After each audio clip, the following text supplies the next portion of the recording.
So we did some digging, and turns out 22-year-old Jeremiah Jones was released from jail just 2 weeks ago for a different offense. Days later, police say he'd go on to kill his ex-girlfriend's young daughter. On a warm Houston night in June 2022, a family movie session turned into a nightmare that would shock an entire community. 9-year-old Brittany Sorrells lay in bed with her siblings, watching television in what should have been the safety of their home. Her mother, Brittany, had no idea that by breaking up with her boyfriend 2 months earlier, she had set in motion events that would end in unimaginable tragedy. The door to their apartment opened. Heavy footsteps moved through the living room. Angry words escalated as 22-year-old Jeremiah Jones demanded a television he claimed was his. But this wasn't about property, it was about control, revenge, and a man's wounded pride. Moments later, gunshots rang out. When police arrived, they found Brittany wounded and her daughter Kylie with a fatal gunshot to the head, an execution-style killing that investigators would later describe as cold-blooded revenge. This case exposes the deadly intersection of domestic violence, a justice system's failures, and the ultimate price paid by an innocent child. It raises disturbing questions. How did a man with multiple bonds and documented threats remain free? What warning signs were missed? And could anything have prevented this calculated act of violence? Kylie, a vibrant 9-year-old basketball enthusiast who loved making TikTok videos. Brittany, a mother of 3 fighting to protect her family from escalating threats. Jeremiah, a 22-year-old with multiple criminal charges who couldn't accept rejection. Before we continue this heartbreaking story, I want to ask, how do we better protect domestic violence victims and their children? Share your thoughts in the comments below. Does our justice system need reform when it comes to bond policies for repeat offenders? Your perspective matters in this conversation.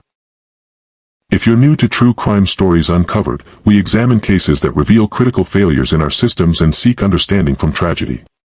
Hit subscribe and the notification bell to join our community dedicated to learning from these stories and advocating for change. Your subscription helps us continue shedding light on cases that might otherwise be forgotten. In the northeast section of Houston, Brittany Sorrells was known as much more than simply a victim. Standing on basketball courts across the city, the 9-year-old showed remarkable talent as a standout player for the Houston Police Athletic League. Coaches noted her natural abilities, eventually recognizing her as an MVP. Her enthusiasm for the sport was matched only by her dedication to practice. At home, Kylie embraced her role as the protective older sister to her 2 younger siblings, aged 7 and 1. Family videos captured her patient teaching moments, showing her siblings how to make popular TikTok dances. Another passion that showcased her creativity and joy. These everyday moments revealed a child with boundless energy and compassion. What made Kylie truly special was her ability to connect with people of all ages. The Houston Police Activities League became a second home where she forged meaningful relationships with mentors and teammates alike. These community connections helped shape her developing character and confidence. In those quiet moments at home, Brittany Sorrells would often find her daughter lost in books about basketball stars or planning her next creative video. These peaceful domestic scenes, a mother watching her daughter dream about the future, stand in stark contrast to the violence that would later invade their home. For Kylie, family meant everything. She didn't know that her mother's romantic relationship would ultimately put them all in grave danger. Brittany Sorrells first met Jeremiah Jones in mid-2021.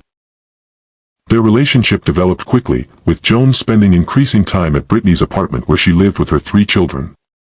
For approximately 8 months, they maintained what appeared to neighbors to be a normal relationship. But underneath the surface, concerning patterns emerged. Jones demonstrated controlling behaviors, questioning Brittany about her whereabouts, monitoring her phone conversations, and expressing jealousy over her male friends. These red flags, though concerning, didn't immediately trigger alarm for Brittany, who believed these issues could be resolved. By April 2022, the situation had deteriorated. Jones's jealousy intensified, leading to aggressive confrontations. Brittany made the difficult decision to end the relationship, telling Jones to move out and cutting communication. This rejection triggered an escalation that authorities would later recognize as textbook domestic violence progression. In the weeks following the breakup, Jones began sending threatening messages. He appeared unexpectedly at Brittany's workplace. He demanded the return of gifts and household items he claimed were his property. Most disturbingly, he explicitly threatened violence, telling Brittany he would make her pay for leaving him. Brittany responded by filing police reports, for separate times in the month preceding the fatal incident. One report specifically documented Jones threatening to shoot her. Despite these documented threats, Jones remained free, continuing his campaign of intimidation. What makes this case particularly devastating is that Jones was already well known to the criminal justice system. At the time of these threats, he was out on bond for multiple felony charges, including violations of protective orders against previous partners. The system designed to protect victims like Brittany had repeatedly failed to contain a man with clear violent tendencies. This pattern of escalating danger raises critical questions about recognizing threats before they turn deadly. Have you witnessed warning signs in relationships that concerned you? How can friends and family better support loved ones in dangerous situations? Share your insights in the comments section. True Crime Stories Uncovered examines cases that highlight systemic failures, seeking lessons from tragedy. If you value this perspective, please hit the like button and subscribe.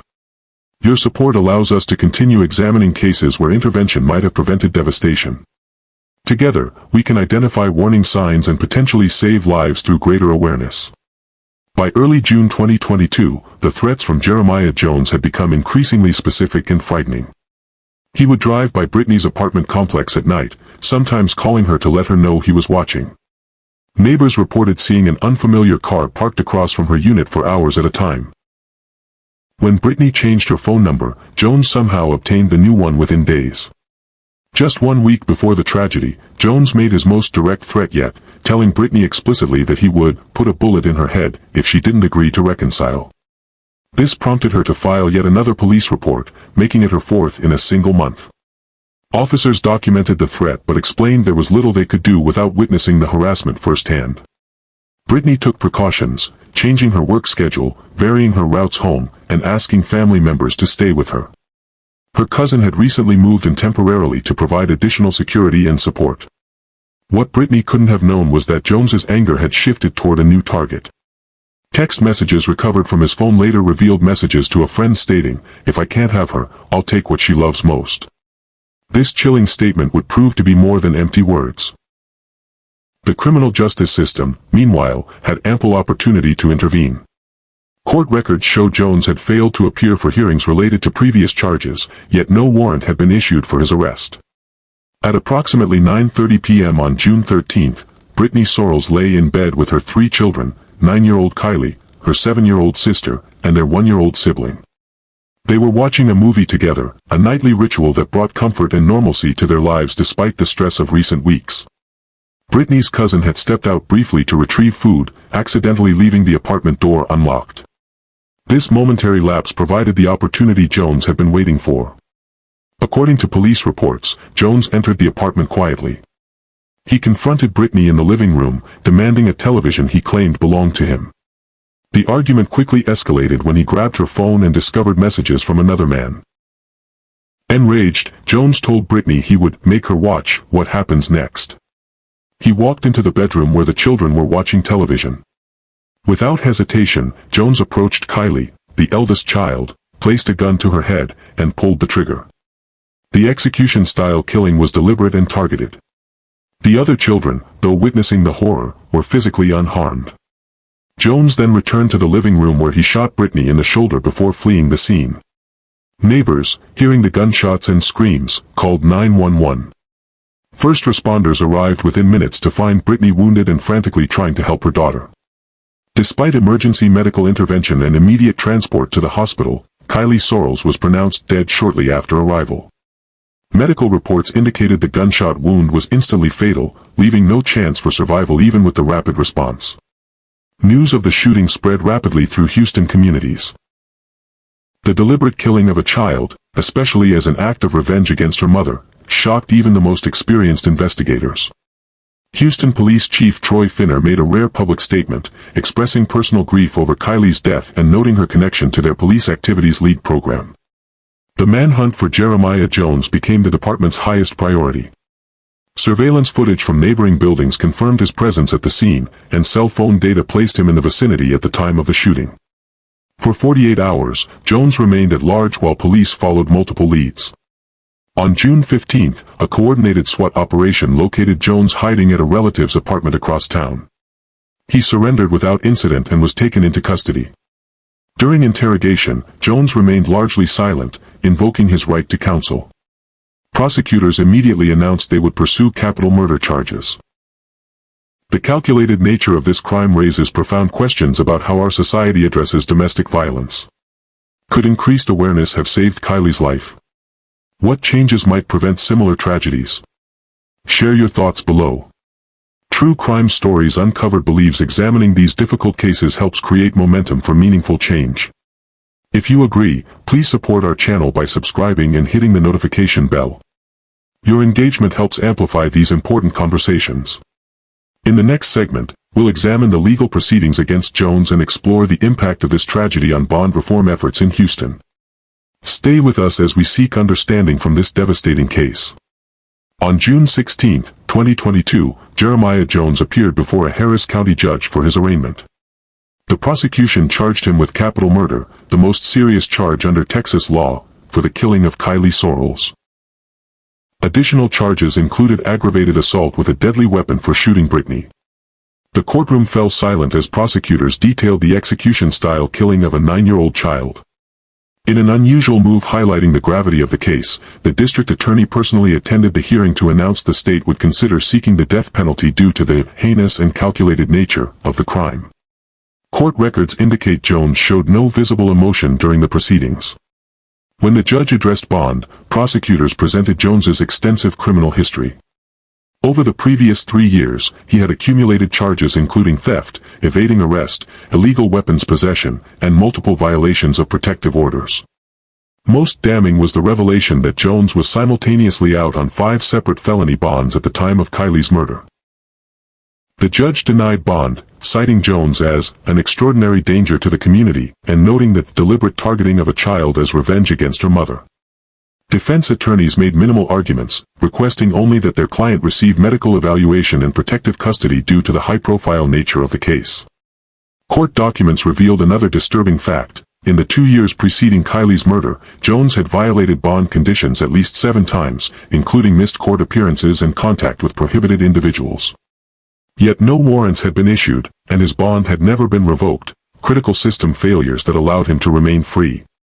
Physical recovery from her gunshot wound took weeks, but the psychological trauma proved far more severe for Brittany Sorrells. Hospital records show she required extensive therapy for both PTSD and depression in the months following the attack. Despite her personal suffering, Brittany demonstrated remarkable courage in working with prosecutors to build their case. In preliminary hearings, Brittany provided powerful testimony about Jones's escalating threats and her repeated attempts to secure protection. She described filing multiple police reports and expressed frustration that no meaningful action had been taken despite clear warning signs. Court transcripts reveal her devastating statement, "I told them he would hurt us. I begged for help. The system failed my daughter." The court also heard Brittany's account of the night of the murder, how Jones had deliberately walked past the younger children to target Kylie, the oldest and her pride and joy. Forensic evidence supported her testimony, confirming the close-range execution-style shooting. Perhaps most powerful was Brittany's description of her daughter's life and character, painting a full picture of Kylie as more than just a victim. She detailed her daughter's basketball achievements, her protective nature toward siblings, and dreams of becoming a doctor someday, possibilities forever extinguished by a single act of violence. The Sorrells case sparked immediate scrutiny of Harris County's bond policies. Data journalists uncovered that Jones was among hundreds of defendants who had violated bond conditions without consequences. A joint investigation by local media revealed that approximately 50,000 defendants were out on bond in Harris County, with over 25,000 facing felony charges. Criminal justice experts pointed to critical breakdowns at multiple levels. First, despite repeated threats reported by Brittany, no enhanced protective measures were implemented. Second, Jones's failures to appear at previous court hearings didn't trigger automatic bond revocation. Third, his multiple bonds demonstrated a system without adequate tracking mechanisms to identify high-risk individuals. In response to public outrage following Kylie's murder, Harris County officials announced the formation of a task force to review bond policies and domestic violence protection protocols. The Kylie Sorrells Safety Initiative proposed several reforms, including mandatory bond revocation for defendants who violate conditions, Enhanced monitoring for individuals with histories of domestic violence. Improved communication between courts, law enforcement, and victims. Automatic protection orders when specific threats are documented. Creation of a multi-agency threat assessment team to identify high-risk cases. Domestic violence advocates cautiously welcomed these proposals while noting that previous reform efforts had stalled due to funding limitations and jurisdictional disputes. The true test would be whether these proposed changes would receive necessary resources and political support to become reality. The systemic failures in Kylie's case highlight critical gaps in how we protect vulnerable families. What reforms do you believe would most effectively prevent similar tragedies? Share your perspectives in the comments section. At True Crime Stories Uncovered, we examine these cases not just to report facts, but to encourage meaningful conversation about solutions. Your engagement helps amplify important voices in this critical discussion. Please subscribe and share this video if you believe these stories deserve wider attention. Next, we'll explore the lasting legacy of Kylie's case and how her memory continues to drive efforts for change in the criminal justice system. The ripple effects of Kylie's murder extended far beyond the courtroom. In Northeast Houston, her basketball teammates held a memorial tournament, wearing custom jerseys featuring her jersey number and the phrase, "Forever our MVP." The event raised over $15,000 for domestic violence prevention programs.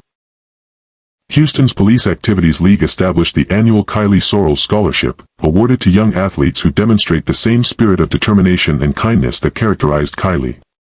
Police officers who had coached her spoke about how her enthusiasm brightened practice sessions and inspired other children.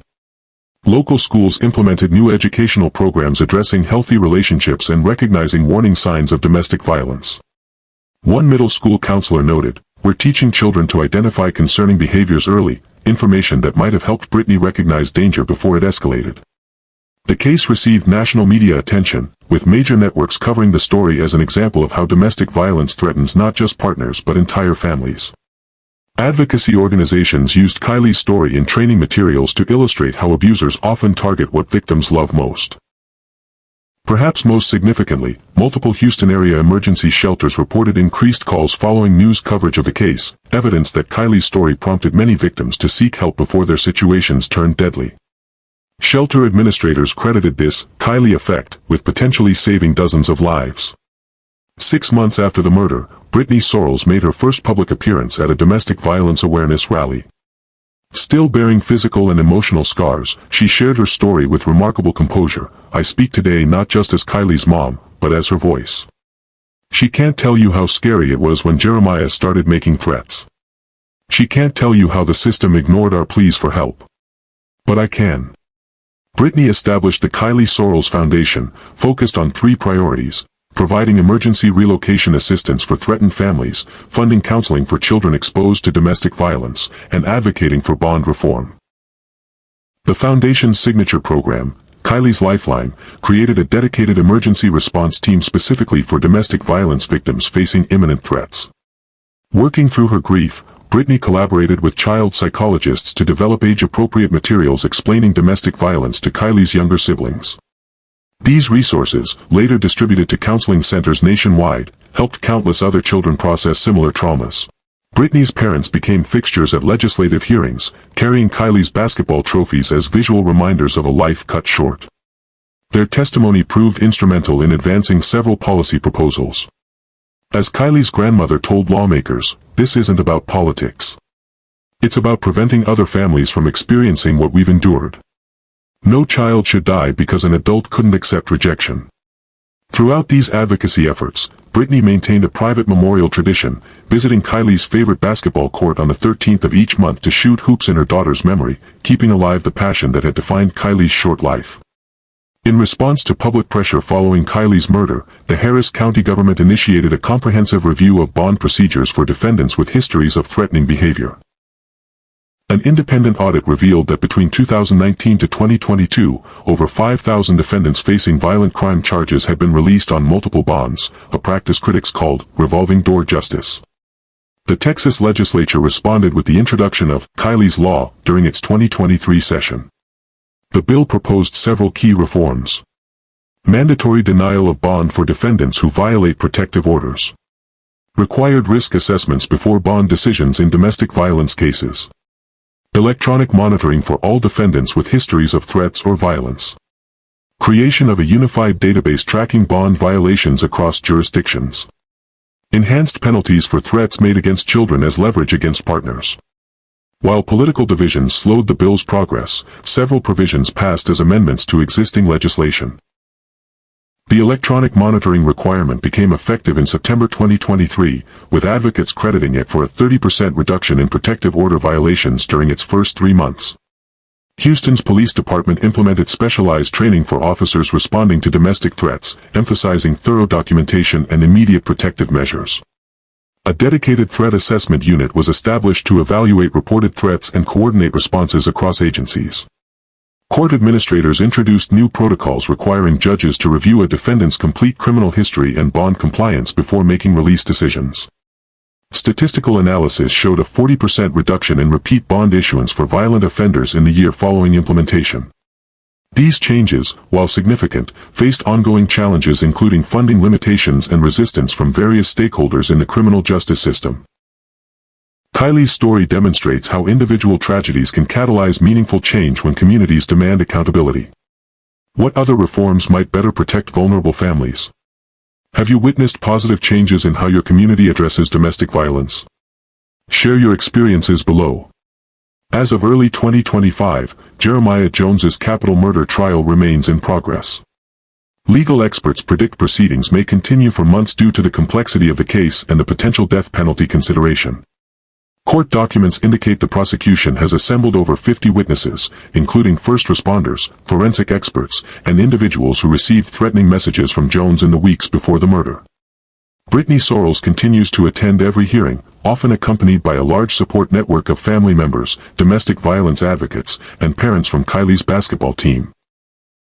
Their presence serves as a constant reminder of the human cost behind the legal proceedings. The defense team has attempted to question Jones's mental competency and sought to exclude certain evidence, but these motions have largely been denied. The judge has maintained strict courtroom decorum, once removing spectators who displayed emotional outbursts during particularly difficult testimony detailing Kylie's final moments. While justice through the courts moves forward deliberately, the broader impact of Kylie's case continues to reshape policies and awareness. The most crucial lesson from Kylie's case emerges repeatedly in expert analyses. Domestic violence threats must be taken seriously at the first instance. Research confirms that specific threats, particularly those made after separation, frequently precede actual violence. Mental health professionals now emphasize that children in homes affected by domestic violence face both immediate physical danger and long-term psychological harm. New intervention protocols focus on comprehensive family protection rather than treating domestic violence as solely an issue between partners. Law enforcement agencies increasingly recognize that bond violations in domestic cases require immediate response, not administrative notations.